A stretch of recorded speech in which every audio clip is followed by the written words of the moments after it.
Hello and welcome to another episode of On Deck with Coach Cameron. Thank you for tuning in today. I'm just going to share my screen and let me just double check we are all good. Sorry about that.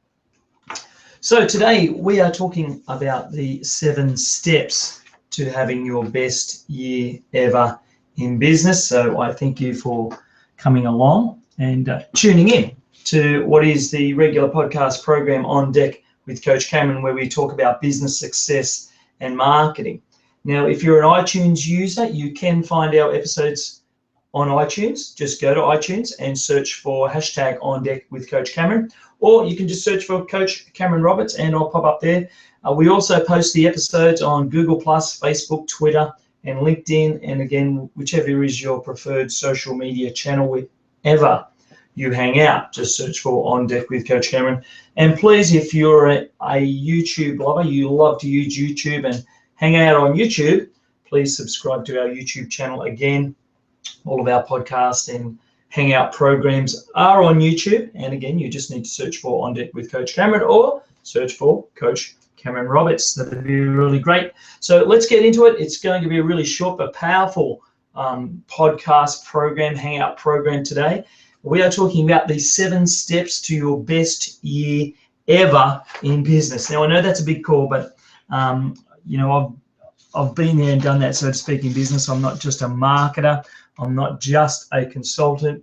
I've actually done the runs on the board. I've had the runs on the board. I've beat the streak, so to speak.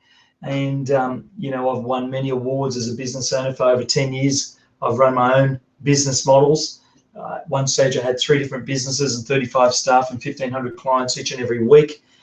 And even before that, I was managing other people's business. And at the age of 18, funny enough, those who may or may not know my story, if you've come across my story before, but even at age 18, I started running my father's business. So, I've been in business, I managed other people's businesses, and I've run my own successful business models for a very long time. So business is something I'm very passionate about.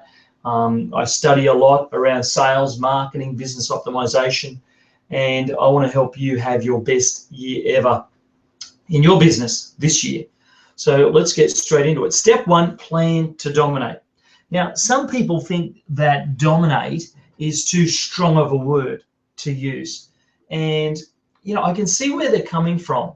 But the truth is that your customers want you to be the best. In your business, it's essential, it's critical that you plan to dominate.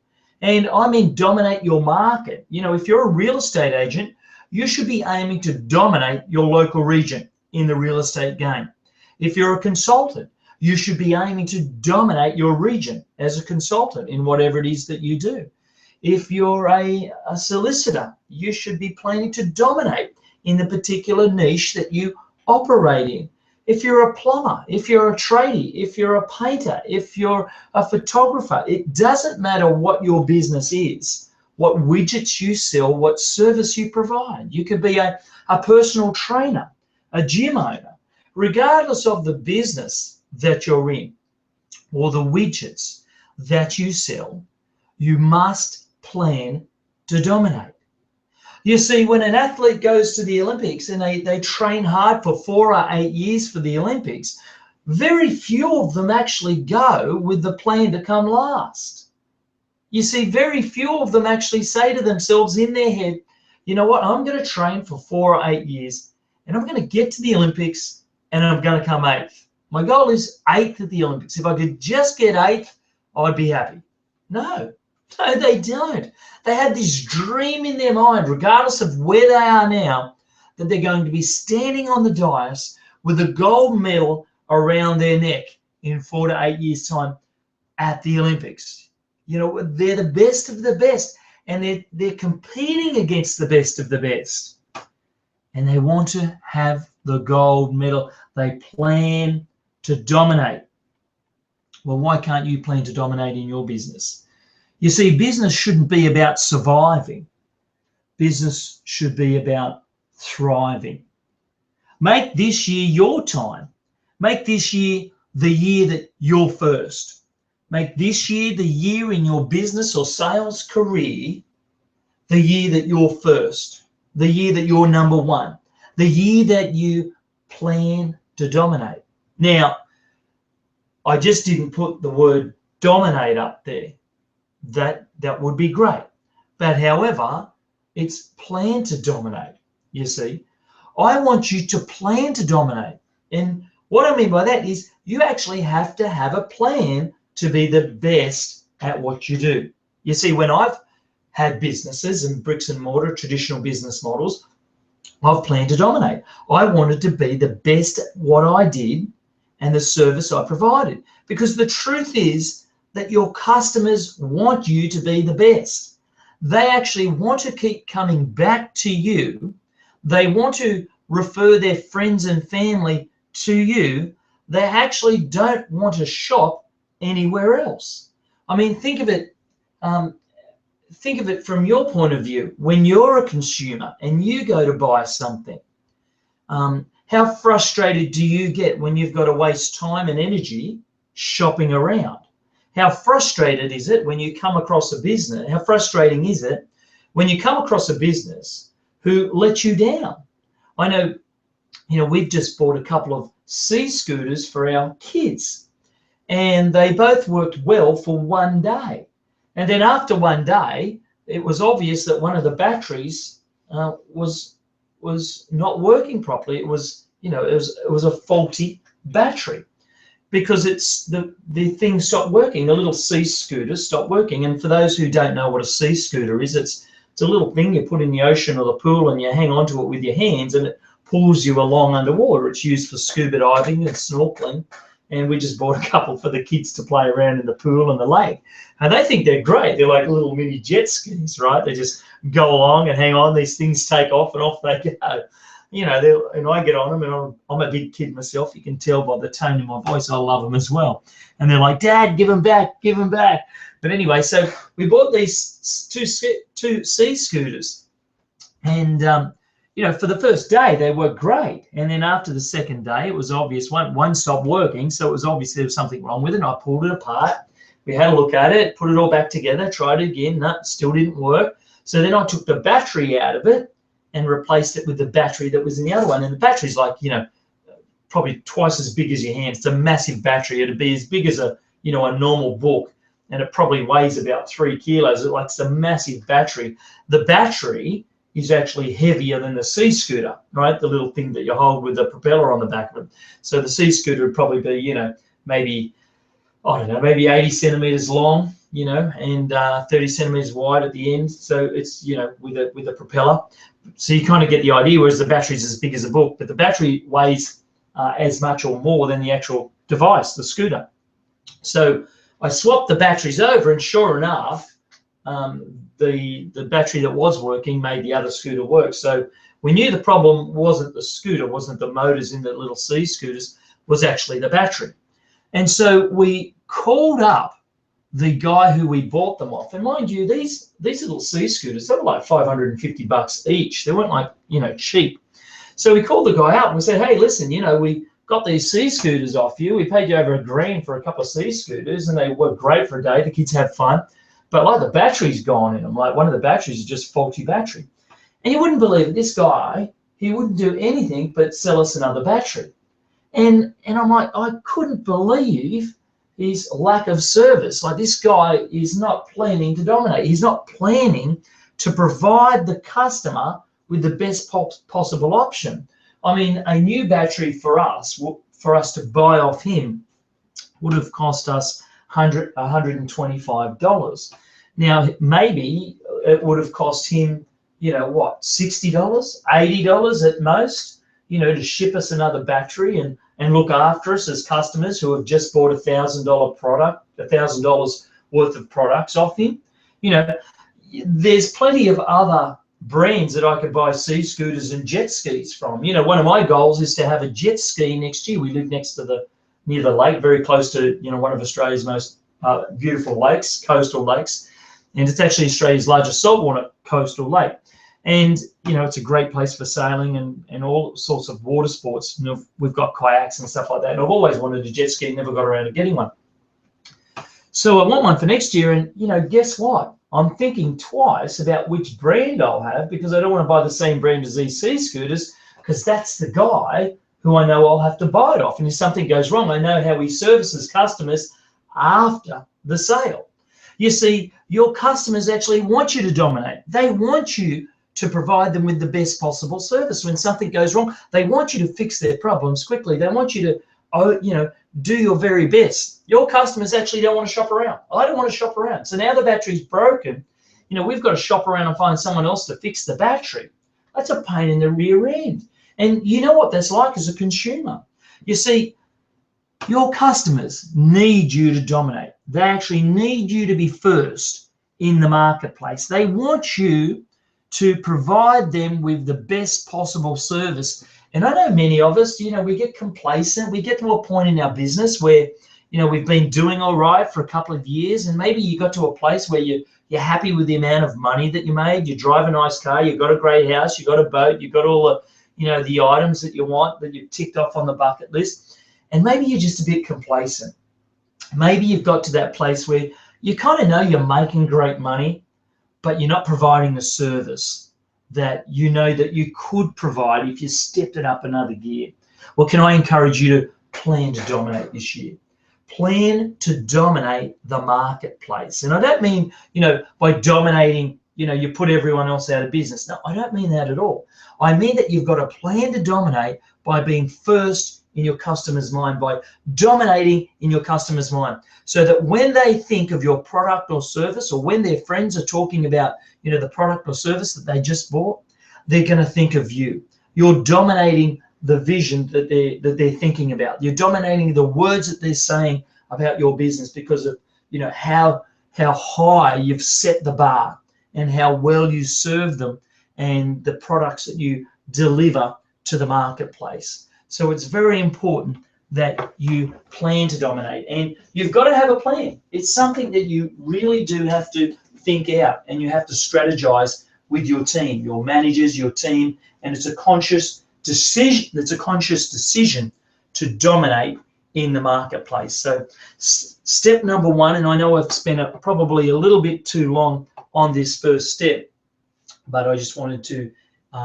say how important it is to dominate in your marketplace.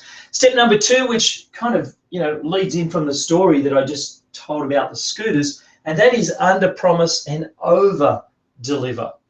Another story I've got, about 18 months ago, we started building a pool in our backyard. It's a lap pool, and you know, we had this pool builder. He sold me and my wife very well at the front end, and we paid him, and we thought it was going to be a great experience getting this pool built in our backyard.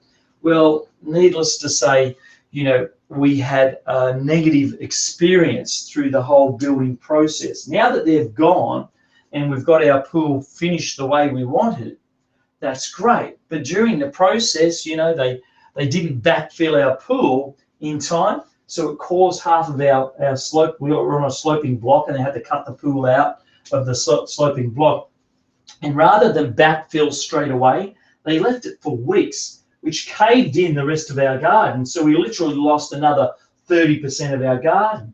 And then, you know, when they went to Pebble Creek, the pool, they rushed it too fast, and we had all these patchy areas on the pool, and so then we had to empty the pool, and they had to redo it again. It was like twisting their arm to get them to come back and do it again. And then we had a hole in the pool, and then they got the pool height wrong, and you know, so then we had to pay another $10,000 to get the pool height fixed and dig the ground out, and they wouldn't come to the party with all of that. See, they promised us the earth when they started, but they didn't deliver the goods in the process, and it wasn't a cheap project at all. It was an expensive pool, and it was quite an investment on our behalf, and they didn't deliver to our satisfaction in the end. And so in your business, make sure that you under promise and over deliver. Yeah, make promises to the customers, make promises to the prospects about, you know, what you're going to do, what your product can do for them, the problems it can solve, but then over deliver on that. That's just not the end point. So if you say that your product or services is going to do A, B, and C, we'll do A, B, and C, and then give the product, again, then give the prospect or the customer D, C, and F. You see, give them over and above what you say that you're going to do or that your product will do, and you watch what it does for your business this year. Step number 3, solve more problems. So in your business, currently you're solving a percentage of problems for the marketplace, and that's why you have the business that you currently have. If you want to grow your business this year, what you need to do is you need to solve more problems. So you need to go to the drawing board, go to your whiteboard and create a mind map and start thinking about what other problems could you solve for your customers that are related to your industry. You know, I don't know your business, I don't know what it is that you do, but for instance, let's take a personal trainer. Let's say, you know, my wife, she's got a personal trainer, and the personal trainer, you know, trains her every week, and she's great. The personal trainer is great. My wife loves her. She thinks she's awesome, and she is an awesome personal trainer. She wins bodybuilding competitions, and she looks fantastic for her age. You know, she's over 40, the personal trainer, and she looks fantastic for her age, and she's great. But, you know, in the personal training industry, what other problems could she solve for my wife? Well, you know, could she get my wife on a weekend boot camp? Could she, you know, get her to pay more money for a diet overhaul? Could she get her to come to regular boot camps? Could she get her to do, you know, a weekend away with a group of other girls and teach them how to transform their life and empower their confidence? Like, you know, maybe she doesn't want to do that stuff. You know, I don't know. But I'm just giving you a few examples of one industry. Well, how could you do that in your industry? How could you do that in your niche? Whatever it is that you do, the products or services that you provide to the marketplace, you're currently servicing and solving problems for your customers.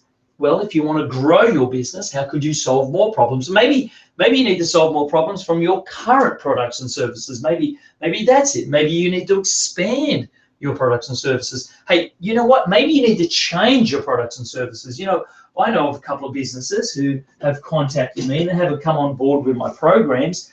But, you know, when someone contacts me, I still like to keep in touch and watch their business. And I watch what they're doing online, and I check out their advertising, and I just keep a close eye on them because, you know, I'm just interested in seeing what they do because they reached out at one stage and for whatever reason they didn't come on board.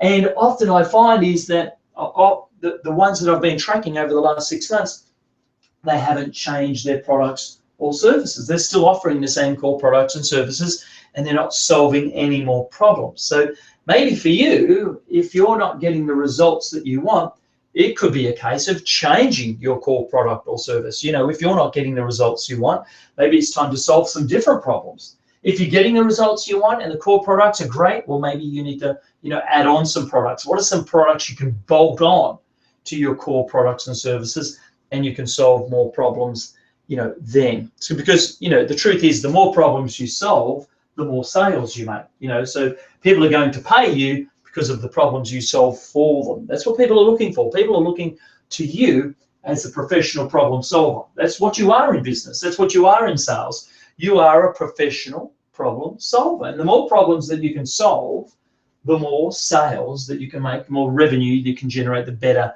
your business will be over the next year. Step 4, automate your marketing. Now, there are certain tools and software that you can use to automate your marketing, and this podcast and Hangout program is not to promote one or the other or whatever. If you want to talk about what tools you can use, you can get in touch with me at coachcameronroberts.com. Go to one of my Contact Us pages and fill in some information, and I can give you some tools that will help you automate your marketing. But I just want to say that, you know, it's possible for you to automate your marketing so that you can spend more time doing what you love to do. And, you know, maybe that's running your business. Maybe that's talking to people. Maybe that's networking with people. Maybe that's spending time with your family. Maybe for you, it's, you know, getting outdoors more and getting out on a kayak or a, you know, a bike or a jet ski or, you know, whatever fun things that you like to do. Maybe you want to stop working 60 hours a week and you want to work 30 hours a week. You know, maybe you only want to work between 9 and 12 every single day. whatever it is for you. You need to decide what that is.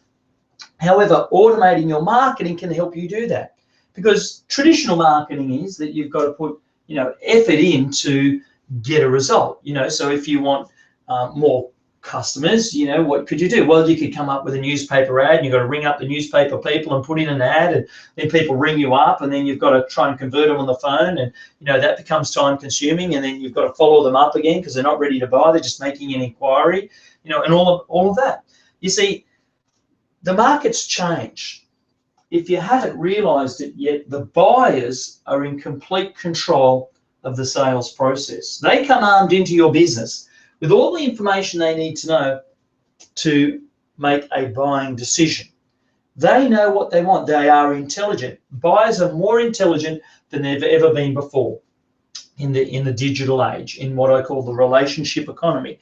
We are in the relationship economy. If you're not sure of that, you can check out social media and the numbers behind social, and that's a whole different podcast program. However, because we are in the relationship business, we're in the relationship economy, in the digital age, you can use digital tools to help buyers sell themselves. You want to give buyers the content so that they are choosing what to consume. And by automating your marketing, what you're doing, it allows you to deliver content on a regular basis to someone that's put up their hand for more information, that's come to your website, that's clicked on an ad, that's downloaded a report, that's downloaded a video, that's downloaded an audio, that's listened to a program, that's downloaded a brochure, that's whatever it is, you're able to nurture that client, and by whatever they click on the campaigns that you send them, that in itself will determine the next lot of messages they get next. So you could have two people that fill out your contact us page at the very same time today. So today, at lunchtime, they go to your website, however they got there, through an ad or what have you, they fill out your contact us page, and they both get the same thank you for, coming to our website. One of our salespeople or whatever will be in contact with you shortly, right? They'll get some sort of message like that. But then after that, you could send them another email and saying, thanks again for touching base with us. Just out of curiosity, what are you interested in more, A, B, or C? Now, depending on what they click on, A, B, or C will determine the next email message that they get, you see. So if they click on A, well, then the first person who clicked on A gets messages about A, and he gets taken out of all the other messages about B and C. The person who clicks on B gets only messages about your product B or your service B, and gets taken out of any messages about A and C, you see. And then, therefore, that becomes an intelligent marketing system, because the buyers are in control of their own content that they're getting, you see. And that's why automating your marketing becomes, such a critical part of you having your best year ever in your business. Look, jumping around there. Step 5, systemize your sales. Now, what I mean by systemizing your sales, last year I was working with a company that had an unrealized sales opportunities in the tune of $4 million per year, and they didn't realize it in their business. Now, what happened was they were spending thousands of dollars on marketing and getting people into their sales funnel or their sales pipeline, but because of their sales processes in their business, people weren't getting converted as quickly as what they had hoped. You see, everyone loves to buy, but people hate being sold. Now, when you rely primarily on people to do the selling for you, what you're really relying on is people to sell to other people, you see. So when you rely on people to do the selling for you, what's going to happen is your prospects are going to be sold, because your salespeople, or maybe they're working on commission, they're hungry salespeople, they want to make the sale and get the conversion, and their focus is on the sale. They end up being, sales focused and sales driven, and then they're like wanting to make the next sale. They're like a lion on the hunt. They're going after the hunt, they're going for the kill. But the problem with some salespeople, and this is just this is just my spin on it. This is not true for everyone. But the problem with some salespeople is they go after the sale, and there's the next sale, the next sale, the next sale. And in the meantime, they've forgotten about all the people that they've joined up, and, the company can't follow them up, and, and that's where you get the problems of unrealized sales opportunities. So yes, you do need salespeople in your business, but what I'm saying here is that you also need a sales process. It's very important you have a system for generating leads. You see, that's a sales system. It's important that you have a system for converting prospects. That's a system. You see, what I mean by a system that converts prospects, imagine someone fills out a contact us page on your form and someone rings them up and they're not ready to buy yet. Well, what's going to happen? Is that person going to keep ringing them back up?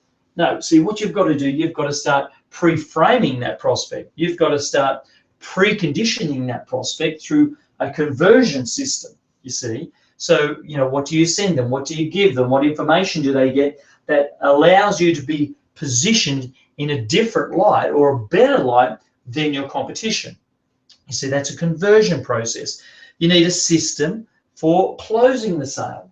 How are you going to systematically and automatically close the sale for the prospect so that they feel like they've been in control of the complete buying process? You need to systemize your sales. Yes, you need salespeople. We'll always need salespeople. They're the salt of the earth. The honest ones are the salt of the earth. They're the ones that want to help people and build relationships with people. And there's many of them out there, but there's also many cowboys. And there's cowboys in every industry. There's cowboys in the real estate industry. There's cowboys in the physiotherapy industry. There's cowboys and cowgirls in the in the law industry, solicitors even, and accountants. There's good and bad people in every single industry, not just sales. But when you create systems in your business that do the selling for you, it allows the salespeople to do their jobs better and easier. It actually makes the sales process, it makes the selling easier for the salesperson. They're able to do their job easier and more effectively because they have a system that helps them precondition the prospect, that helps them convert the prospect into a customer and then a customer into a raving fan. So it's very important that you create a system for your sales processes and your sales pipeline in your business to have your best year ever. Step 6, get a mentor or coach to push you. Now, I don't know about you, but this is a no-brainer for me. Every time that I've wanted to achieve more in life, achieve more in business, achieve more with my health, achieve more with, the sports that I've pushed my body in. I've been an endurance athlete. I'm still pretty fit, but I wouldn't consider myself an endurance athlete anymore. Although, compared to the average person, I probably do all right. But to me, it's a no-brainer. Every top entrepreneur, every top business owner, every successful coach, speaker, athlete, every successful, person who's done well in life, business or sport, has had a coach to push them. I know in my life that anytime I've wanted to achieve outstanding results, I've went and found someone who's good at pushing me. I can remember as a young kid when I was a swimmer as a young kid and a surf lifesaver. And, my best coaches were the ones who pushed me to do things that I thought I couldn't do. They pushed me in training to train so hard. They gave me sets of training that I thought I could never complete. It wouldn't be something that I'd write up for myself. They'd turn up to the whiteboard and they'd write this workout up. And I thought, there's no way you could do that, right? There's no way. How are we going to do that? That's crazy workout. And sure enough, they'd rant and rave and they'd push us and prod us and, and they'd get us to do the job as a team. And, we'd finish the workout, proud of ourselves that we got through it. And it actually made us stronger, and compounding that on a daily basis and the coach pushing us on a regular basis actually got the results that we wanted. People in our swim team were able to make the Olympics, win the national medals, win the state medals because of the way the coach pushed us. And it's the same in business. You need a coach that's going to push you. You don't need someone that's going to hold your hand and tell you how good it is and how great you are. You need someone that's going to be upfront, honest, slap you around a little bit, tell you when you're not doing it right, give you the old 1-2, maybe throw you an uppercut here and there, right? You need someone that's going to snap you out of it, someone that's going to push you, someone's going to, get the best out of you for you and your business. So always look for a coach or mentor who is not only someone that knows what they're doing, that has the runs on the board, but someone who's going to push you, someone that you resonate with, you have a good rapport with, you have a good connection with. That's very important. It's very important to get a coach that you feel that you have a great connection with. That's really important.